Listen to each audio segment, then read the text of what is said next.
This video is sponsored by Bow Concept.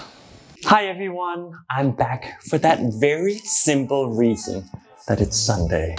That means I am back right here on YouTube where I'm talking all good things Scandinavian design. I'm Allan Torp and today I'm sharing all my best tips for choosing a contemporary Scandinavian sofa for your living room. I really don't care what you're doing or where you are. If you are sitting on the back of a camel through the desert, about to bungee jump, or just poured all the leftover heel taps from last night's party out in your couch. Which could be kind of lucky, as I will give you a rundown on how to choose the perfect couch. Or is it a sofa? What's the difference? No one knows, no one cares. Let's just stick with sofa for today. It's the same in Danish, by the way, so I'll just make it easier for myself, I guess.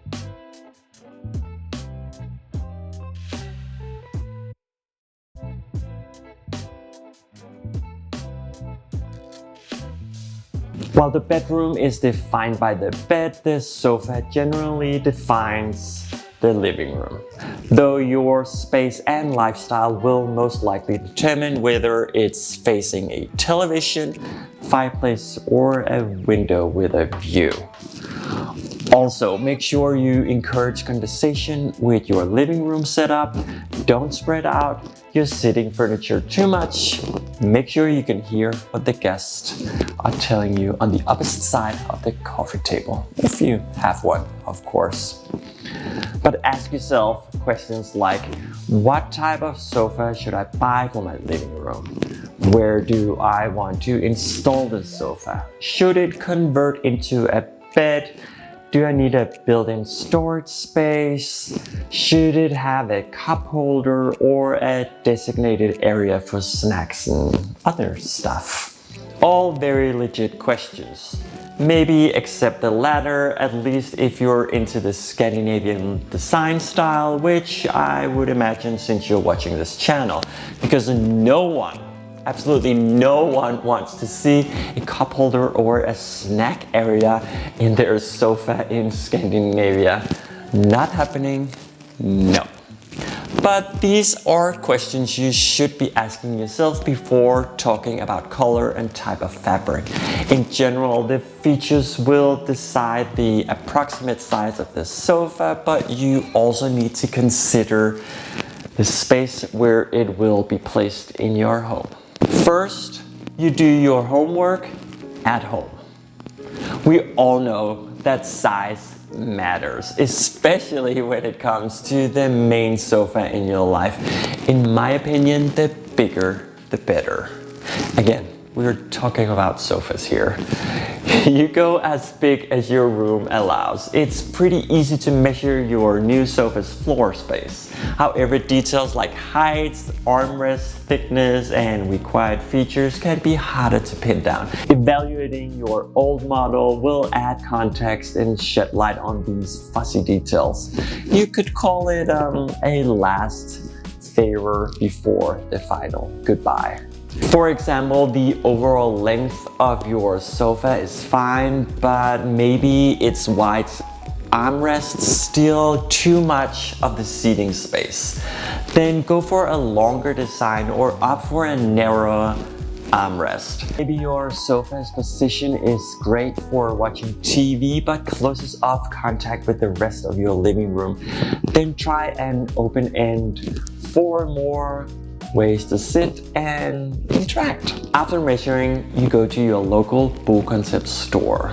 Because it's time to go test out some sofas. Here. Be thorough. Trying out your prospective sofa can seem awkward, especially when you're in the store. The well-mannered person in you wants to resist rummaging around the beautiful display sofas. Don't worry. Ignore that feeling and be as thorough as you wish. Sit in every seat and do so for at least 3 minutes. Check for comfort and the absence of hard framework and springs. Look for designs and brands which features high quality and high density foam, mixed with down for extra comfort.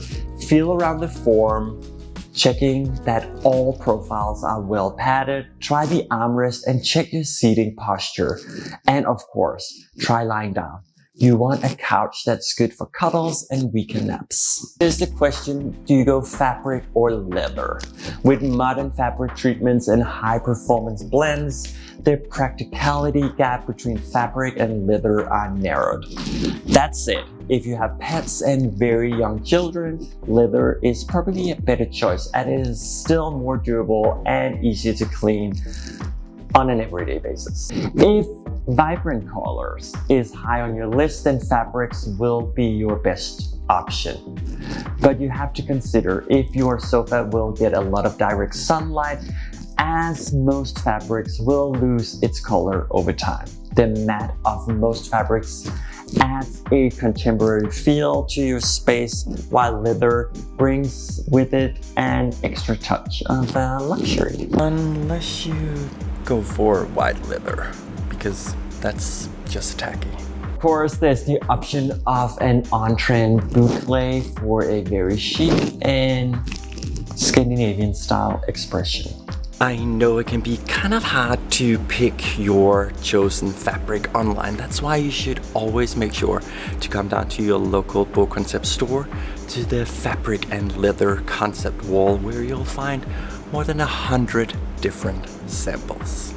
Bring as many as you want to the sofa you want to get and get a better view of how it would look in your selection of samples. Make sure to test as many sofas in the store as possible.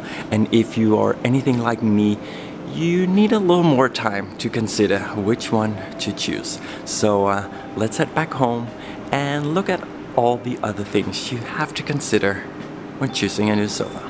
Let's look at the difference in the different sofa option, which might be handy when choosing the new sofa. First, we have the modular sofas that are the ideal choice for most modern living rooms. You end up with 2 or 3 pieces of furniture you can rearrange to suit your current needs.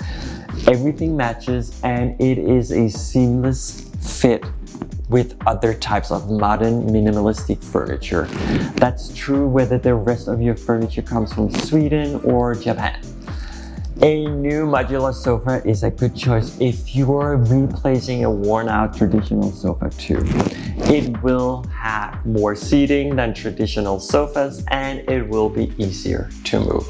The shorter sofas, sometimes referred to as the apartment sofa, are also more likely to fit in an apartment living room, hence the name, since these tends to be smaller than what you'll see in a detached single family home's living room. Of course, it also works if you live in a large home.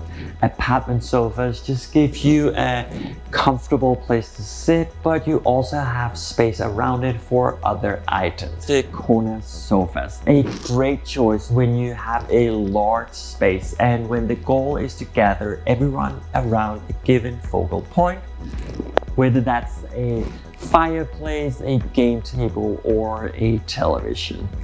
This sofa provides more seating than half a dozen chairs, and no one is too far from the focal point to enjoy it. Just know that this will affect the flow of people through the room. On the other hand, this isn't an issue if you put the corner sofa in a corner of the living room. You can also opt for a sofa with a chaise longue attached. They are very popular in the Scandinavian interior style. They give you the ability to semi-recline, but you aren't forced to buy those ugly formal recliners. This seat may or may not detach from the lounger, but you can often combine it with other foot cushions to create something you could also lay down on. A sofa with a chaise longue do take up extra space, but it's so perfect for 1 or 2 people to cuddle and relax and other things because they only have one armrest. A sofa is one of the most important pieces of furniture for your home, so take your time choosing it. Good luck. If you like this video, which I'm assuming you did considering you're still watching, please give this video a thumbs up, hit that subscribe button if you haven't already, and I will see you in a week. Until next time, bye!